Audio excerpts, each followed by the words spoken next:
Thank you for joining me on this edition of CMDA Matters. I'm your host, Dr. Mike Chupp, and let me begin this podcast with a big thank you to so many of you who responded to our appeal in the month of June.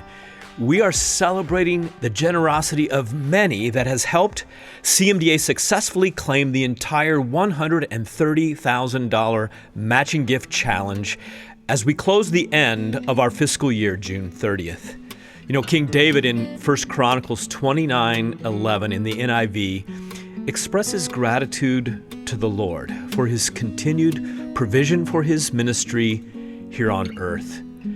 He said, "Yours, Lord, is the greatness and the power and the glory and the majesty and the splendor, for everything in heaven and earth is yours. Yours, Lord, is the kingdom. You are exalted as head over all." I know the last few months have been disruptive and tough on all of us.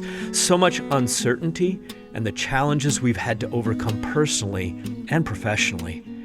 Please know we here in leadership at CMDA greatly value you, your prayers, and your generous financial gifts that are allowing the ministries of your CMDA to carry out with confidence the vision of bringing the hope and healing of Christ to the world through healthcare professionals like you and me.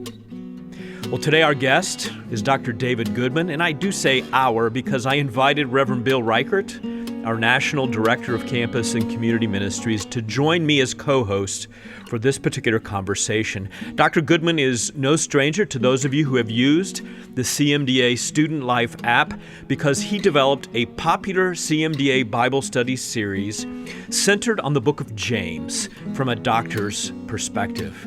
The James study has been used and enjoyed by many of our student groups, and I heard lots of good feedback from students earlier this year as I traveled through the state of Kansas just before COVID-19 hit our country hard. Dr. Goodman is finalizing yet another Bible study for this fall entitled Teach Us to Pray, based on the Lord's Prayer. David recently joined us by Skype from his home in Orlando, Florida. You're going to hear his heart and passion to invest in the lives of students in healthcare. I invite you now to listen in on our conversation with Dr. David Goodman.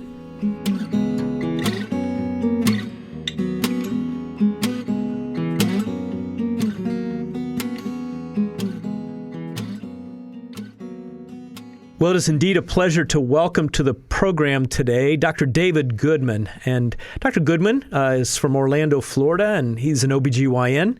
He's married to Bethany, and together with their two kids, I believe, have a family mission to nurture the spiritual, emotional, and physical health of all of those who come into their sphere of influence. And I believe Bethany is a PA. Is that right, David? She's a pediatric nurse practitioner. Okay, PNP. David, you're trained as an engineer at Clemson University. I hadn't known that about you before today, and studied medicine and public health at the University of North Carolina at Chapel Hill.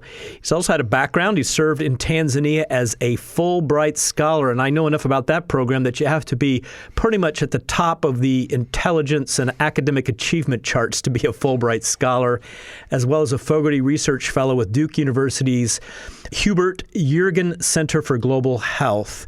And these days, he's on faculty with a residency program in Orlando and directs their global health track. He's chairman of the OBGYN Investigative Task Force with PACS, the Pan-African Academy of Christian Surgeons, and is very much ready for PACS to bring on board their first OBGYN training program in Africa so that he can participate as a faculty. And David, the big reason that we wanted you to come here today is because of the way that you and Bethany have been discipling medical students at UCF, the University of Central Florida, and you love student ministry together with your wife. So it is indeed a pleasure to welcome you to CMDA Matters and Student Pulse Podcast. That's right. Yes, we're going to be having this discussion, yes, on CMDA Matters, but we're going to cross-post it on our CMDA Student Pulse podcast. So we're very excited to be able to have this conversation together, David. Yeah, thanks so much. I'm happy to talk to the CMDA audience. Well, David, we would like to hear how you got interested in student ministry in the first place. Were you heavily involved in some kind of ministry when you were a student yourself, and that just carried over now as a faculty? Yeah, really, in a lot of ways, I was really involved with student ministry back in college, and was involved in the Clemson FCA, which is one of the largest student-led ministries in the country, and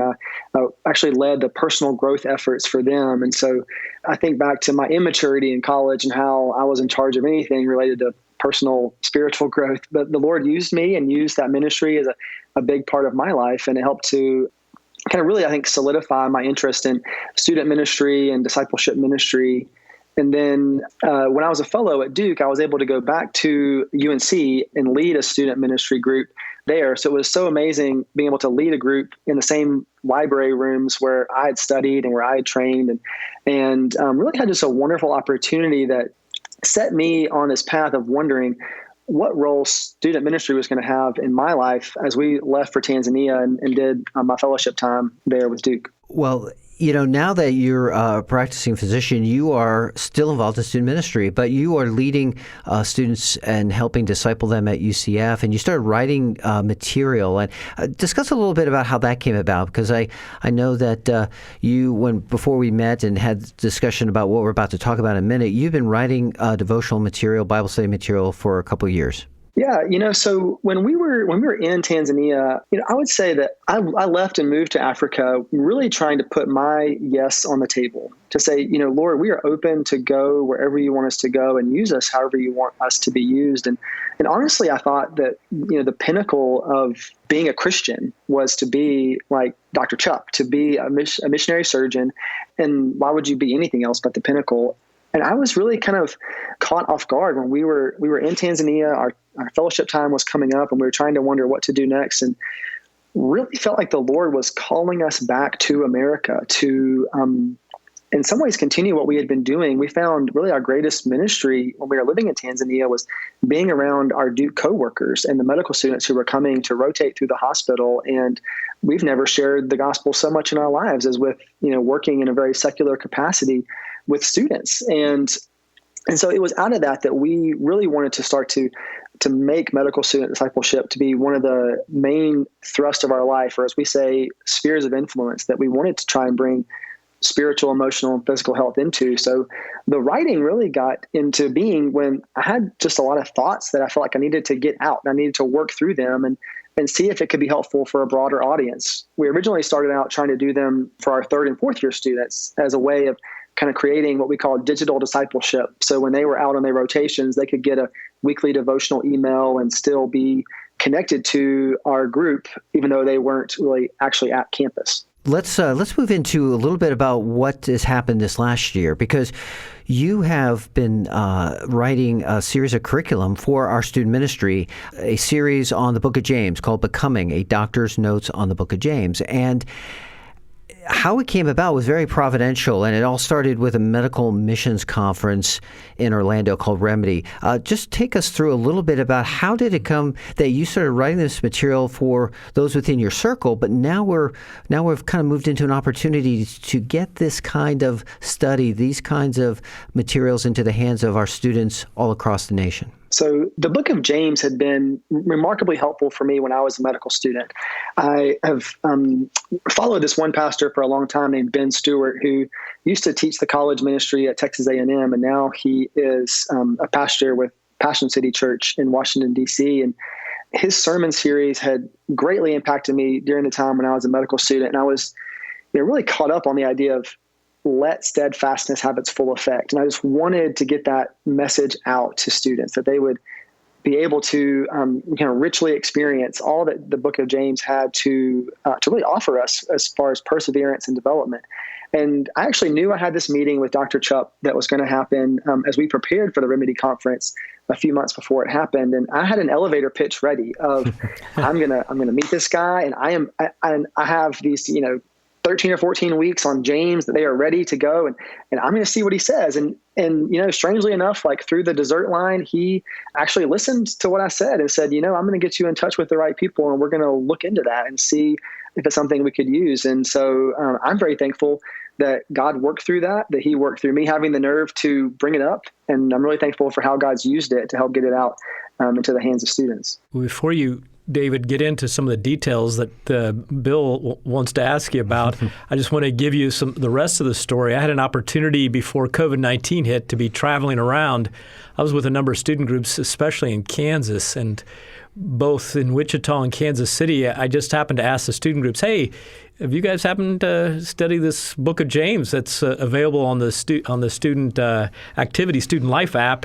And they're like, oh, it's been awesome. When's the next one coming? So just to encourage you that they're waiting for what's coming next. I think we're going to talk about that a little bit later. Well, let me even set the backdrop to what had just happened here, as you mentioned in this dinner line, mentioning the book of James and the work that you'd been doing with medical students, because even before then, I know it was on my heart and many of the leaders here within CMDA to want to put some very substantial